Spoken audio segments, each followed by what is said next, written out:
In today's video, I'm going to teach you how to change your Slack workspace name and URL. Before we start, a quick heads up. You need to be a workspace owner to make this change.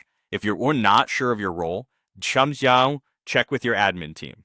Also, remember that updating the workspace name changes how it appears to your members, and updating the URL changes the web address everyone uses to access Slack.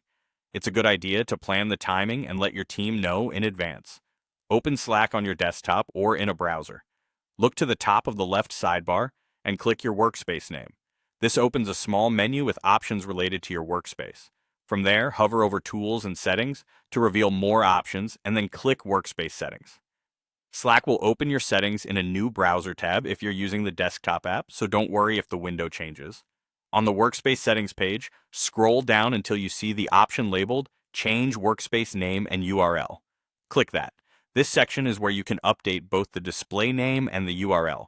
Think of the workspace name as the label your members will see across Slack, while the URL is the unique web address, which typically looks like your workspace.slack.com. Enter your new workspace name if you're rebranding or want something clearer for your team. Then, if you're changing the URL, type the new address. Keep in mind that Slack requires workspace URLs to be unique and may limit special characters. Short, memorable, and lowercase names with hyphens often work best. Double-check spelling here because the URL is how people sign in and how bookmarks are saved. When you're happy with your changes, click Save Changes. Slack will apply the update right away. The new workspace name will appear in the app, and if you changed the URL, members may need to use the new address to sign in. It's smart to share the updated link with your team and update any documentation, bookmarks, or internal resources that point to the old URL. If you don't see the option to change the name or URL, it usually means you don't have the right permissions or your organization manages these settings centrally. In that case, reach out to an owner or admin to help.